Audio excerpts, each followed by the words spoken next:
اللهم صل على النبي. ايه الحلاوه دي والجمال ده؟ ايه الحلاوه دي والجمال ده؟ النهارده هنبتدي مع بعض الوصفه بتاعتنا. في ميه عشان نسلق فيها المكرونه، ودي المكرونه بتاعتنا ننزل بيها في الميه. طبعا احنا هنكتب لكم المكونات زي ما اتفقنا في الديسكريبشن، لكن ما تبصوش للكميه اللي انا بعملها، لان انا طبيعي ان انا بعمل كميه كبيره شويه. برضو المعلقه كبيره زيت مع يعني ما قيمته مكعبين زبده. طبعا السمنه قدحت اهيت او الزبده. هنبتدي نحط الفراخ بتاعتنا، وبرضو المكرونه داخله دلوقتي على التسويه اللي هي مش مكتمله قوي زي ما احنا عايزين. كده جهزنا المصفى عشان نصفي المكرونه.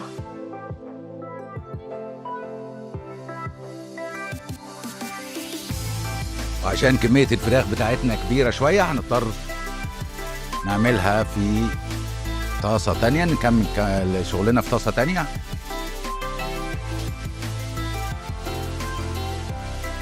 كده حطينا الفراخ كلها مع بعضيها تاني بعد ما تاخد لونها براحتها. ومعانا دلوقتي نقدر نحط مكعب زبدة، نزود كده مكعب زبدة، شوية زيت، وبعدين هنحط البصل بتاعنا. طبعا الفراخ معانا لونت وبقت ذهبي قوي، وده اللي احنا عايزينه زي الفل كده. نركنها بقى شوية كده على جنب، شوية صغيرين على بال ما نجهز الصوص اللي هنحطها فيه. والبصلة برضو ابتدت دبلت اهيت، نحط بس معلقة توم صغيرة كده.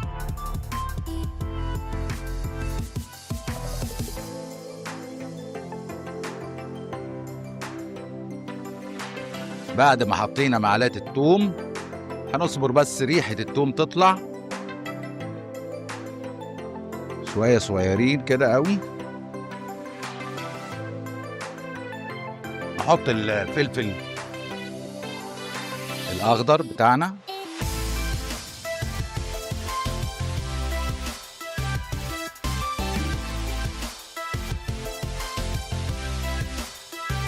حلو قوي الكلام. وطبعا الروايح ابتدت تطلع كده، والدنيا ابتدت تقول معانا كويس.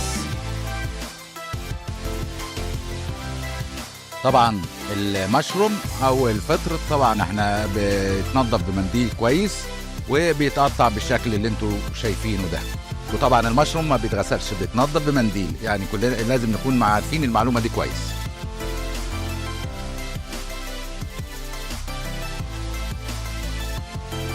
وطبعا اول ما نحط المشروم لازم نبتدي نقلب بقى بحساسيه شويه عشان المشروم ما يتريش.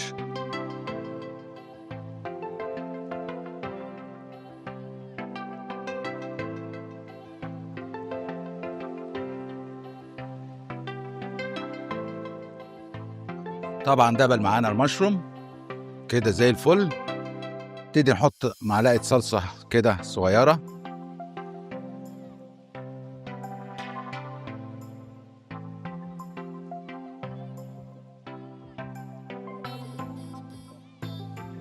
كمان يعني نقول كوبايه ونص كده طماطم، عصير طماطم او الطماطم بتاعتنا العادي دي.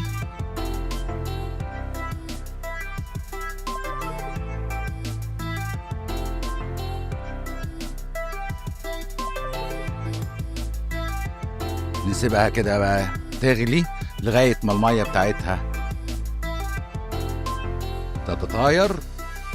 طبعا عشان حطينا طماطم فريش فضروري قوي نحط معلقه سكر كده صغيره، وطبعا معلقه ملح، فلفل اسود، بابريكا، بهار فراخ، نطره صغيره قوي حبهان مطحون، وطبعا توم باودر. يا سلام لو بشرة صغيرة كده جوز الطيب.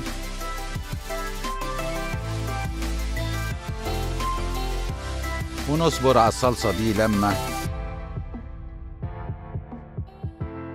تتسبك شوية. وفي الأثناء دي على بال ما الصلصة تتسبك هنجهز صوص النجريسكو أو الصوص الأبيض أو البشاميل زي ما حضرتكم عايزين تقولوه قولوه. طبعا نحط كده شوية زبدة، يعني معلقتين زبدة نقول كده، سنة زيت صغيرة. طبعا صوص النجريسكو او صوص البشاميل او الصوص الابيض، كل دي مسميات او زبدة الدقيق حتى. قد عدد معالق الزبدة او السمنة او السمنة والزيت الاتنين مجتمعين بنحط دقيق، دول تقريبا 4 معالق دقيق. وطبعا نقلب باستمرار.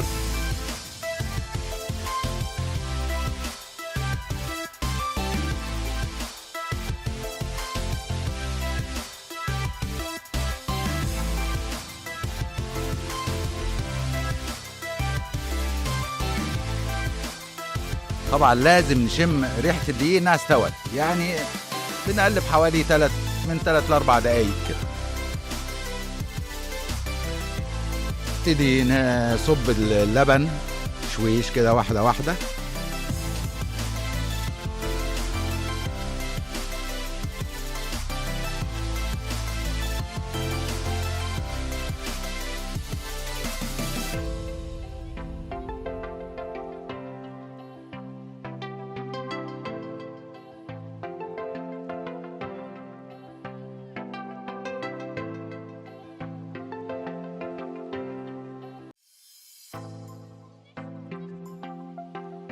طول ما احنا بنقلب باستمرار عمره ما هيعمل تكتلات معانا. زي ما حضراتكم شايفين كده الصوص كريمي معانا اهوت وزي الفل. نكمل اللبن.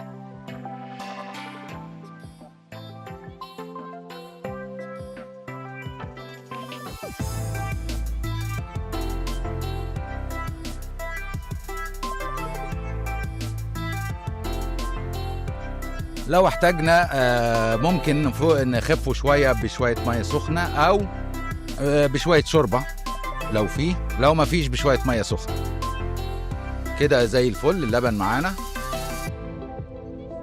مهم قوي للصوص ده نحط معلقتين كريمة لباني أو حتى كريمة مطبخ، مفيش أي مشاكل. ممكن بقى برضو نزود قطعة جبنة كريمي، وعشان يبقى فيه مطة برضو كويسة ممكن قوي نحط معلقة كده جبنة موتزاريلا.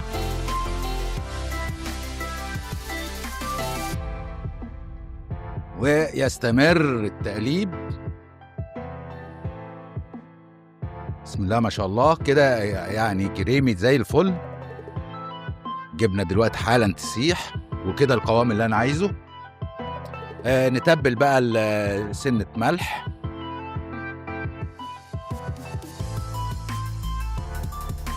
فلفل ابيض، ولو ما فيش نحط فلفل اسود، ما فيش اي مشاكل.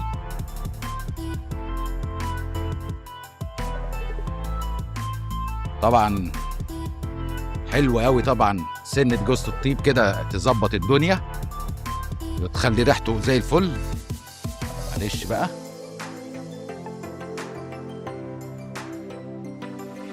وكده نطفي النار تماما، والصوص الابيض بقى جاهز معانا. واحنا عايزينه تقيل شويه زي ما اتفقنا من الاول، عايزينه تقيل شويه عشان يمسك معانا التمبال بتاع المكرونه. نركنه بره النار شويه. هنا الصوص بتاعنا خلاص وكده بقينا جاهزين لتجميع تمبال المكرونة النجريسكو. النار هادي خالص اهيت كده زي الفل. هنشتغل في قالب كبير. هنعوز ضروري يعني بنسيح الزبدة شوية عشان نشتغل بيها، مع برضو معلقة زيت. طبعا هنحتاج كمية كويسة لأن عشان نعمل الكمية الكبيرة بتاعتنا. ندهن الطاجن بتاعنا أو الصينية من الجوانب بتاعتها ومن القعر بتاعها، وده ضروري جدا.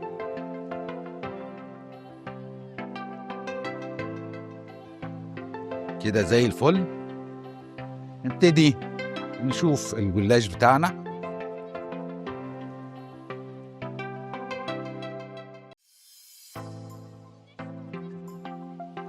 مهم جدا طبعا ان احنا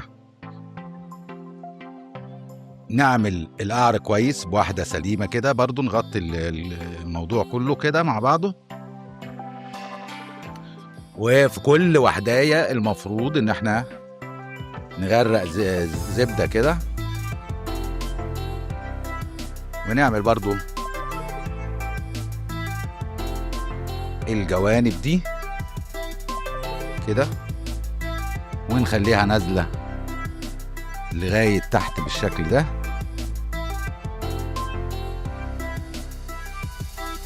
والجنب التاني نفس الكلام.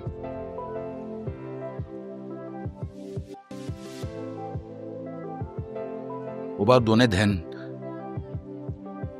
الزبدة بتاعتنا لأن ده أساسي معانا. ونفس الكلام في كل كورنر زي الفل. ندهن الزبدة بتاعتنا في كل الأحوال، ومع كل خطوة ومع كل ورقة ورقة الجلاش بنحطها.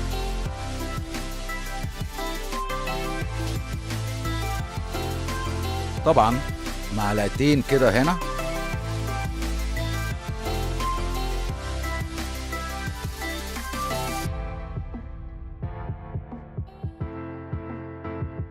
المكرونة بتاعتنا كلها نحطها مع البشاميل، وهنقلب الجميع.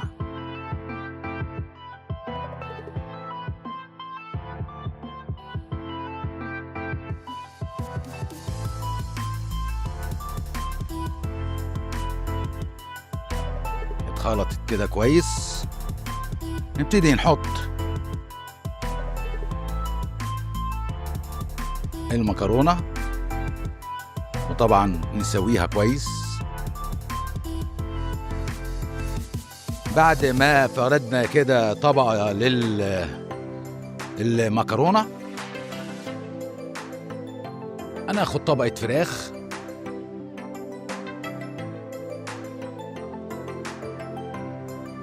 كده زي الفل، رشة صغيرة كده ريحان، رشة زعتر. نبتدي نغطي بقى طبقة مكرونة تانية.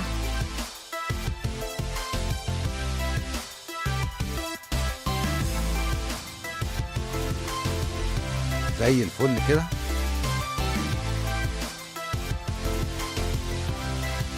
رشة تركي بتدي طعم حلو قوي برضو، بس مش كتير عشان ما تحدقش. رشة خفيفة قوي. يا سلام. طبعا المفروض انها بارميجان، بس معلش دي يبقى صعيد عنها غالبا بالجبنة الشيدر. ونبتدي نرجع الجلاش لجوه الصينية اللي هي الحروف اللي بره.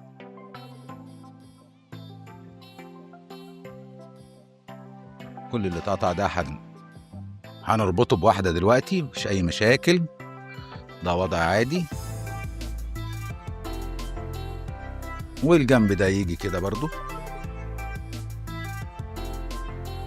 ده هيجي كده، يعني تقفيل عادي كلنا بنشوفه او بنعرفه، وواحدة كده سليمة نربط بيها الجميع. واحدة كمان هنا مفيش مشاكل خالص.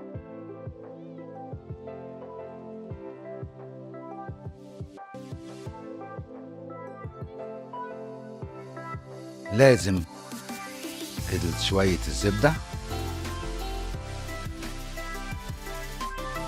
كده. فنشنا شغلنا مظبوط، والفرن بتاعنا طبعا سخن على درجة حرارة من 150 ل 160.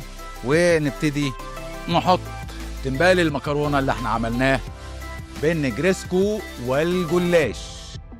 وطبعا بعد تلت ساعة بالظبط، او يعني 22 دقيقة، هنطلع تنبال المكرونة من الفرن.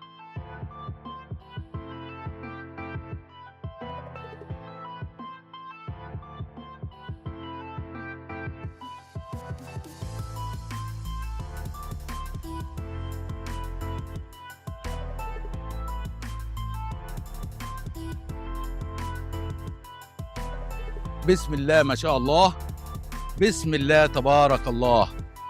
وندخل ما فيش مشاكل.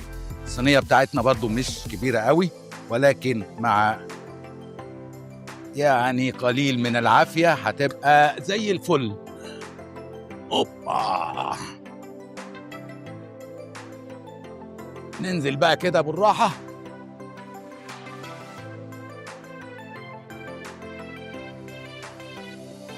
نوسطنها بس شوية كده، ايوه جميل، ونطلع بيها. اللهم صل على النبي. ايه الحلاوة دي والجمال ده، ايه الحلاوة دي والجمال ده. نبتدي كده بقى زي التورته.